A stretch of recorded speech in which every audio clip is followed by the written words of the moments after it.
We are lost in time. In a time where people wouldn't even imagine the things that will happen. Marvel has just announced a new Galactus in the upcoming Fantastic Four movie. It wasn't someone anyone was expecting, but the actor is amazing. It's a big win for Marvel. Galactus will be a major character in the movie, both in size and importance. During the movie, there will be a couple of villains appearing, such as Dr. Doom. A few other lesser-known or Fantastic Four villains from the comics will also show up.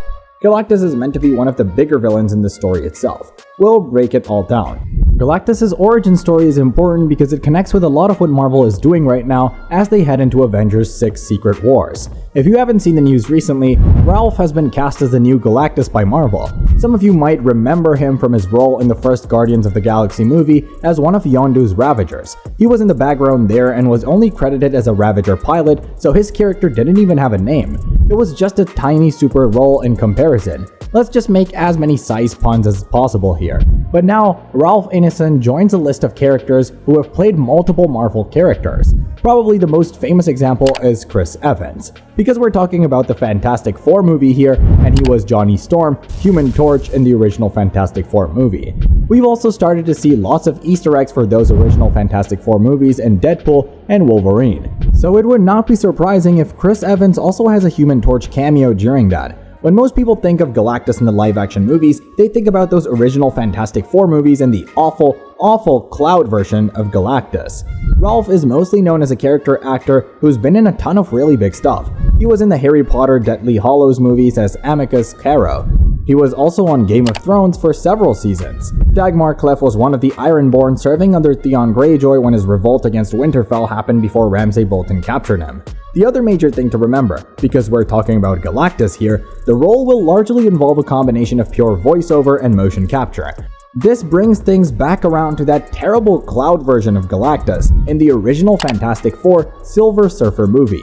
He never actually spoke in that movie, but in all the comic book and animated versions of Galactus that tried to be more comic book accurate, he looked more like a celestial-sized man in a giant suit, and he actually spoke. The scales are getting better. All is as it was. Galactus is not meant to be a celestial. He's a totally different type of cosmic entity. He started life as a humanoid and eventually evolved into the state that you see here, which is why he still kind of looks like a person. In the new movie, they'll probably mostly voiceover, but make his facial features look similar to Ralph underneath that helmet. It just so happens that one of Ralph's innocent specialities is voiceover roles only. He recently did Final Fantasy XVI and a ton of voiceover for Diablo 4 as the Lorax character. Maybe there'll be a post-credit scene referencing the main MCU, but the whole backstory of this version of the Fantastic Four is that they come from an alternate universe. They had their origin story and got their powers during the early 1960s on their Earth. They've already had so many adventures from the original Fantastic Four comics and faced many of their villains, like their version of Dr. Doom, and became huge celebrities in the process. Sort of like how the Avengers became celebrities after the events of the first Avengers movie in the MCU. Regular people running around on the street became huge fanboys of them.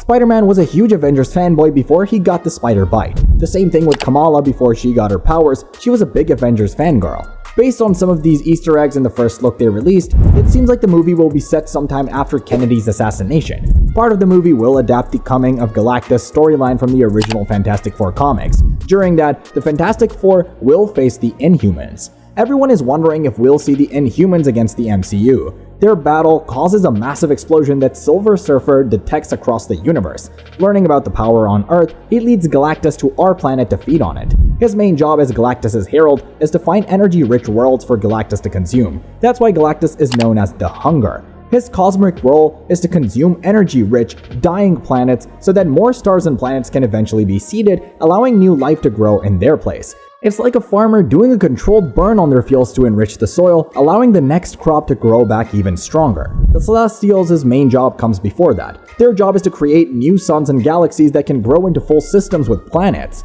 They plant celestial seeds to create more Celestials. So, the Celestials' job is essentially to create more Celestials.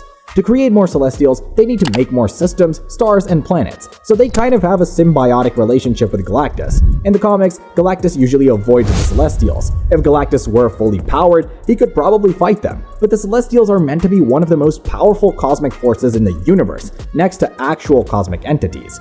Most of the time though, Galactus is not fully powered. His origin story in the movie seems like it will be similar to his comic book origin, and it ties in well with Marvel's current multiverse saga. Their big Marvel reboot is happening after Avengers 6: Secret Wars. Both Galactus and the Infinity Stones were created in similar events that are supposed to occur during Secret Wars. Just because it gets into the origin of the universe and the multiverse, in that movie, the judge talks about the backstory of the universe, but he lies a lot about what actually happened, especially when he says he created the MCU universe. That's not true. Their origin, the Infinity Stones' origin, and Galactus' origin all go hand in hand with the multiple Big Bang theory, which is based on a real-life theory. The theory states that you basically have multiple Big Bangs. The universe is born, it expands, and eventually starts to contract. As it reaches the heat death of the universe, it will contract back to a single point with so much mass that it causes another Big Bang. Then the same process happens again over 100 trillion years, creating the next universe. So it just keeps happening over and over again. You have a cycle of Big Bangs.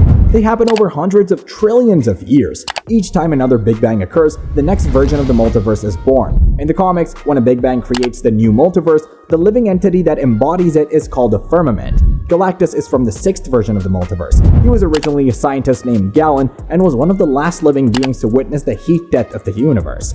In his multiverse, he only wanted to observe things out of curiosity and see what happened, like the end of all reality as he knew it. When it started to happen, he was contacted by the living embodiment of that version of the multiverse, like the firmament. The released cosmic energy of that Big Bang acts as a catalyst for their transformation. The Infinity Stones are also being born again, essentially created again. The Infinity Stones' backstory is a better comparison for Galactus' origin story because the Infinity Stones are the remnants of the previous version of the universe, all distilled into 6 stones. So the 6 stones have the power of an entire universe divided between them. Now, Galactus' power levels always change based on how much cosmic energy he's consumed, but at full power, when he's totally topped off, he can stand against the Phoenix Force, which is basically one of the most powerful things in the universe next to items like the Infinity Gauntlet or the highest level cosmic beings like the Living Tribunal or the One Above All. In the new Fantastic Four movie, if it's closer to the original story for Galactus, he won't be fully powered when he shows up to Earth, but he'll still be way more powerful than anything except the Infinity Gauntlet that they've shown in the movies before. During that original story, Galactus isn't actually killed by the Fantastic Four. They only convince him to leave by using threat of the Ultimate Nullifier, which is also one of the most powerful weapons in the universe. Created by the Watchers back when they were still a conquering race, maybe a live-action version of the Watcher will also be seen during the movie. Again, we saw them during Guardians of the Galaxy Volume 2. All the stuff with the Watcher that we've seen in the last couple of years has mostly been the animated version voiced by Jeffrey Wright, as you want the main Watcher that you see in the comics that they also met during this original Galactus story.